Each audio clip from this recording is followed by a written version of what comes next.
this is Jeff Erdman, E.D.S. Inc. Shandon, and we have another little job to do that's going to be involving some milling. So I'll take you over to the milling machine. I'll show you what we're going to do. So what we have is we have a closer that's concealed in the head of a door frame, and we have to change from one closer type. This is called a 2210 concealed closer, and you can see this is the closer up inside the head of the door frame. And this door frame has a 4-inch head to it, and so it's tucked up inside there. Well, the plate is slightly different than the 2010 series. The difference is about 3/8 of an inch. So what we have to do is we have to change from this device to this device. So that's what we're trying to do. We have to, this is going to be done in the field, and it had to do with an ADA issue. The 2210 is what was specified for the project, but once they got it in there, they found out it didn't comply with ADA. This is in a prison, so you wouldn't think that would matter, but it does, I guess. So they made them switch to this closer, which will meet ADA requirements. But all the frames and doors had the preps for the other unit. So what we have to do is we have to reconfigure the prep. Now fortunately the back set from the hinge to the screw holes were exactly the same. The width of the plate's exactly the same. And the length of the plate is about 1-inch difference. So we're going to have to make a few moderate changes here. So that's what we're going to be doing. Okay, so what our solution is, the length of the two devices is 3/8 different. Fortunately, the width is exactly the same. The width of the fastening holes is exactly the same. They're exactly the same hole, and they're the same layout from the edge of the frame. So what we're going to do is we're going to use the existing holes. We're going to bore those through, and we're going to fasten this plate onto the existing plate using the existing holes in the plate that's on the frame now. They're 1/4 so what we'll do is we'll drill these out 1/4 and well, actually these here, and then we'll drill new holes here, 1/4 here and 1/4 here, and that'll be the new backing plate. Now this will be offset. We're going to mill off this part here so it can fit under the existing 12-gauge plate, and so this side here will flush out with that existing 12-gauge plate, and then we'll put in a 3/8 bar right across the top of this. Well, actually there's the 12-gauge plate sits on top of this that's existing, and on top of that we'll put in a 3/8 filler that will fill up the difference, the depth, because from the face of the frame to this plate is 3/8 of an inch. So we'll handle that with another little block, and there'll be a hole that's drilled right through this and the existing tab, reinforcement tab. So that's what we're going to do. So the first thing what we're going to do is we're going to find our centers, and then we can go it's 23/32 each way from center. So we'll figure that out. We'll find our center first. Get this here we're going to use this point on the mill to find our center, and once we do that we'll zero out our DRO, and then we'll be able to go from one side to the other to determine where our holes are. Okay, so I found my center, so what I have to do now is come over 0.71875, which is half of 1 7/16, or 23/32. So let's go ahead And we'll take that over to 0.7187.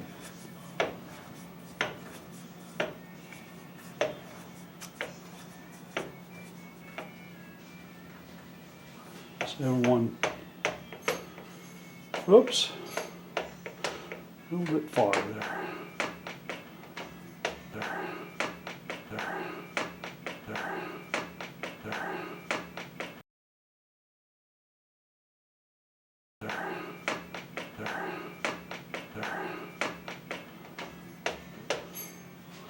And that's about as far as close as we're going to get. 7187, and all I can get is 7185.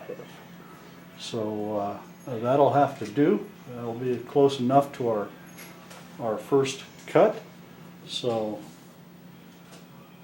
what we're going to do now is we're going to take and zero out our x-axis, and that way from there we'll just go over 1 3/8 one way or the other. Here's a little device I made to fit onto my magnetic base. This is a sterret that I use for indicator that I use for my a lot of times on my lathe work or other even work here. But on this stand I've made a part that clamps on that acts as a stop.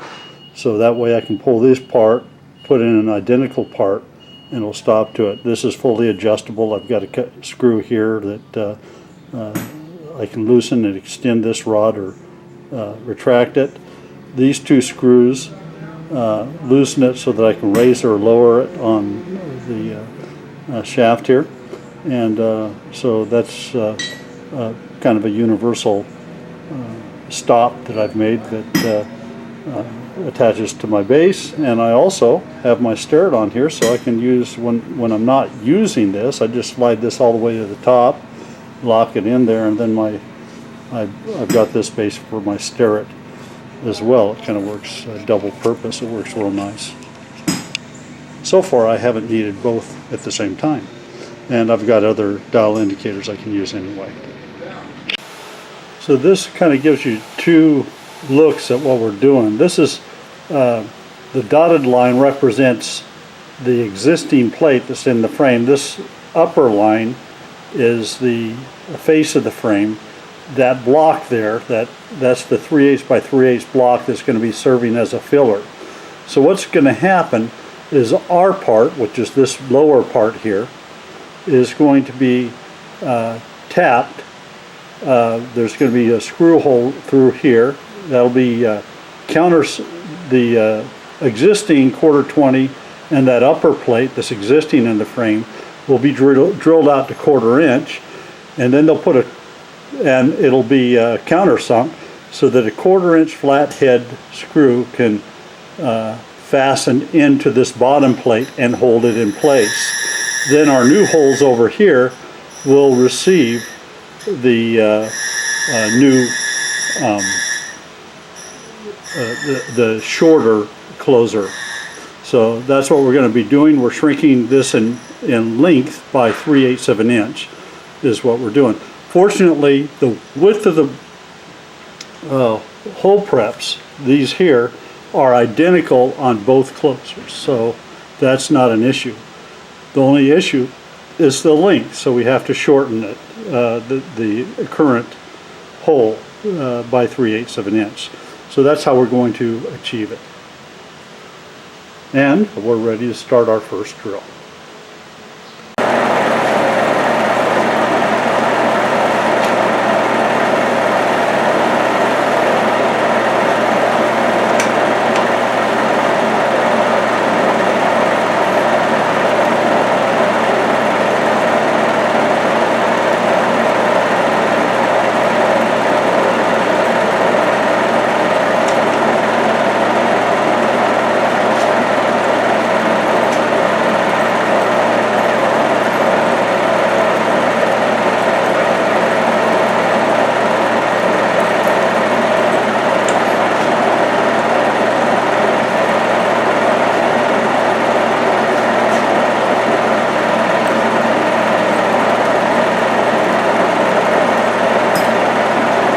Should be popping through pretty soon. There we go. Pop through the bottom.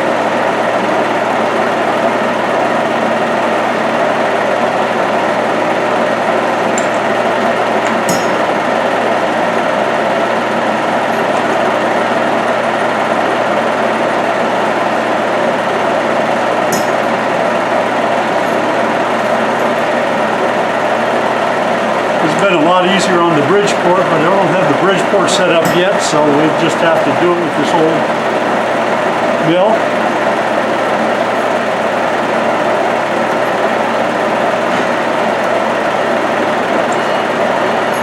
Okay.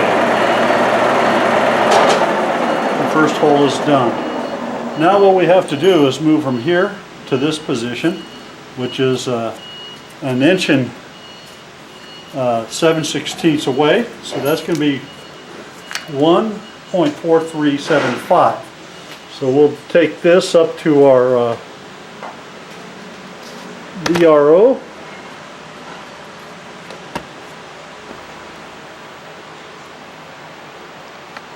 And you can see we're off somehow that whole thing moved a 5/10.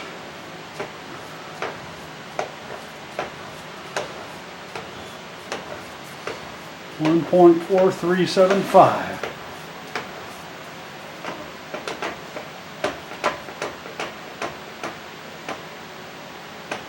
And I think because we lost that, we're going to go 0.4380 because we lost that dimension 5/10 on the last hole. So, and we'll go ahead and we'll drill again.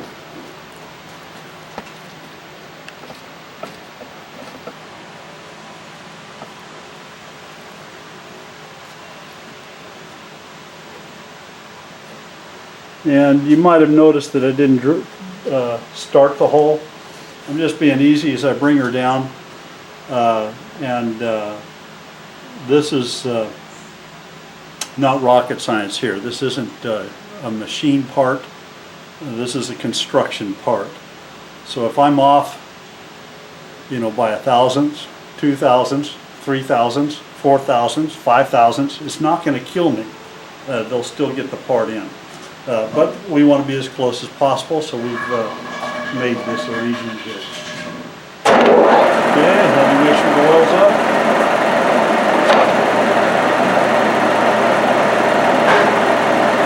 Start our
We're off the backside.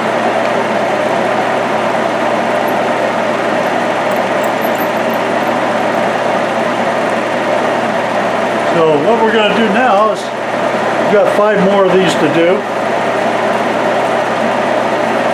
and then tap them out.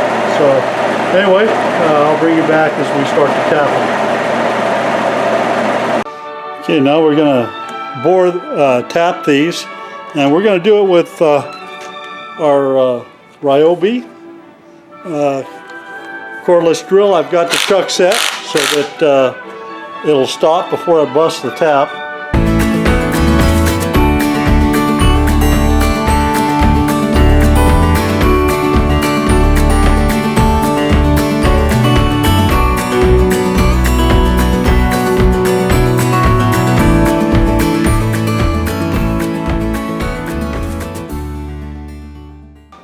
And like that, they're done pretty quick.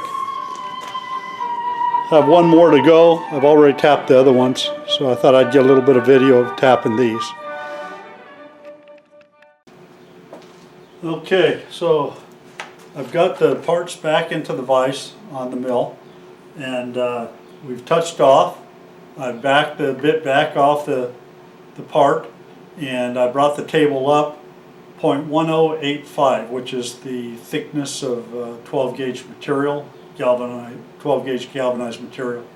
So now we're set up. I'm going to try to take this all in one pass, and so let me go ahead and we'll get the mill started, and we'll start cutting this thing. Okay, we're going to start our cut.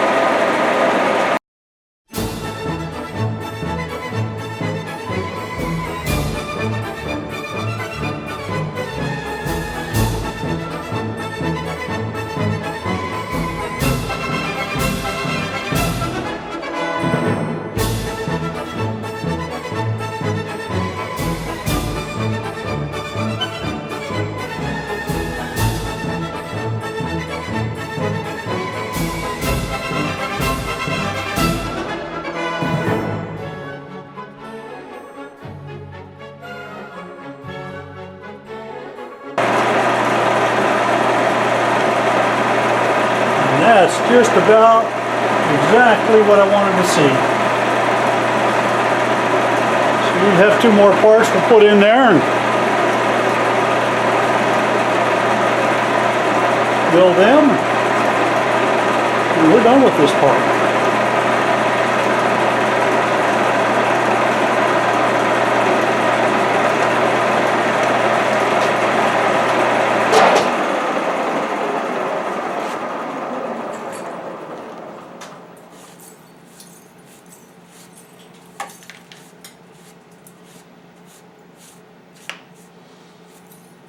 About 5 thousandths above my vise, real close to the vise, but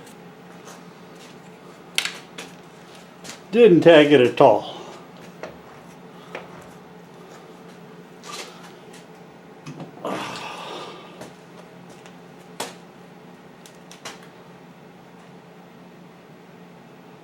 So this is the end result after milling it with that 1.5 inch milling cutter. There's a little lip on this side that the part will rest on. The closer itself will rest upon that part. So we're looking good.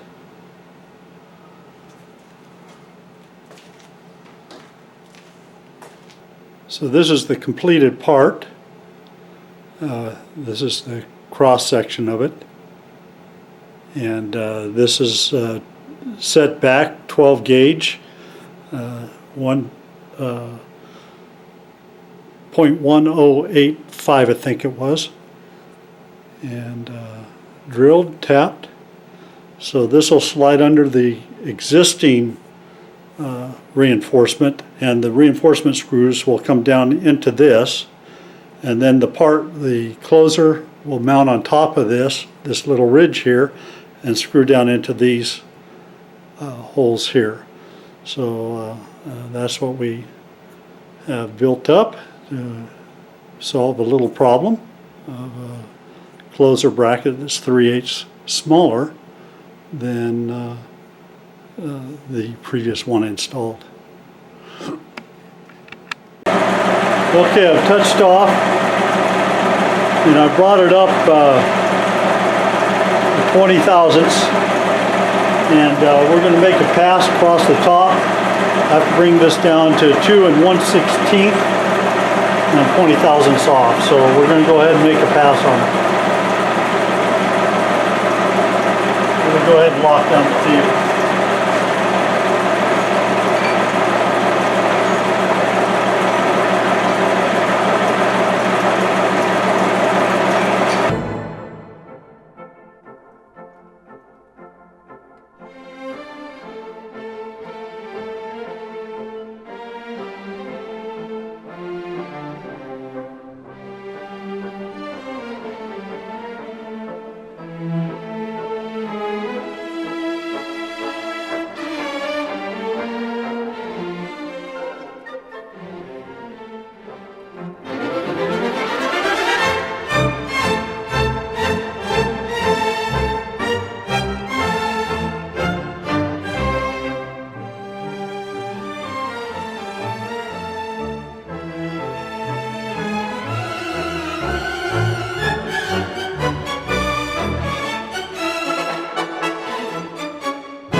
And that puppy should be done. Check on her.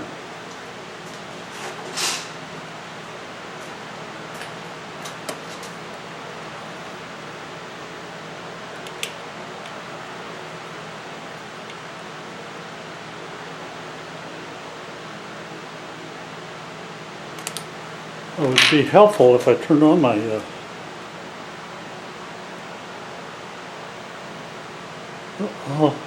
battery must be dead, huh? Oh, there we go. This wasn't the end.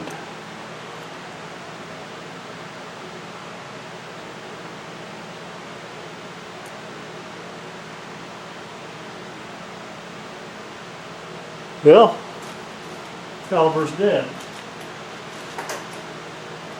Just pull it out. I think we're there.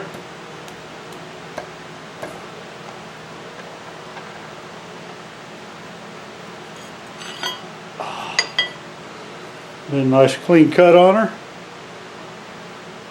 And now all I have to do is drill some holes in the end and we're good.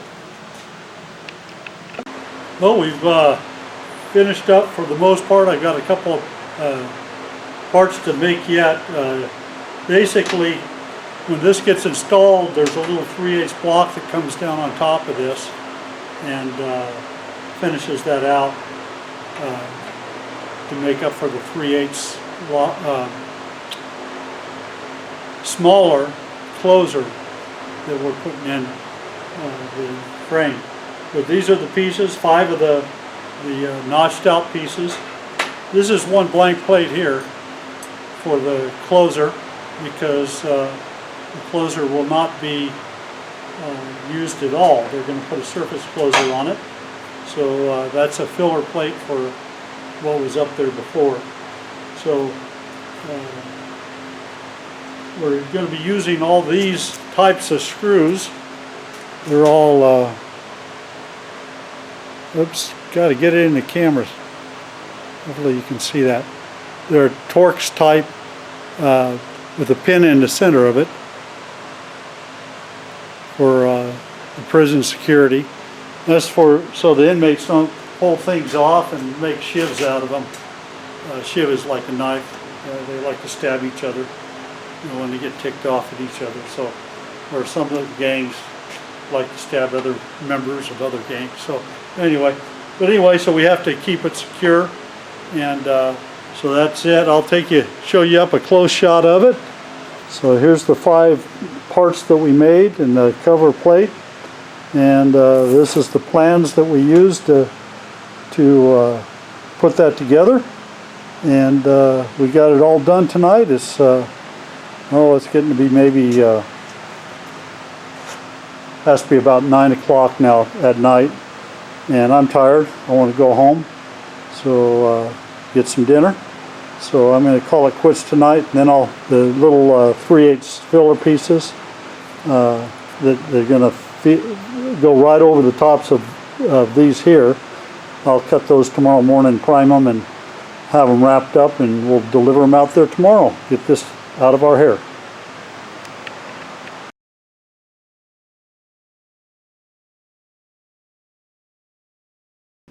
We're starting to sheet the upper deck here. We've got 4 sheets up here already, and right here you can see how we're bolted the floor joist to the bottom truss here that we made, a custom made truss.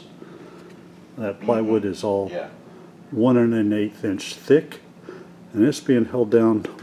We use construction adhesive and some self-forming screws, 1/4 20 self-forming screws. So that's held down there pretty tight. So we got 2 more sheets to put on, and we're all done. This is the underside. You can clearly see all the floor joists now. Plywood's up there.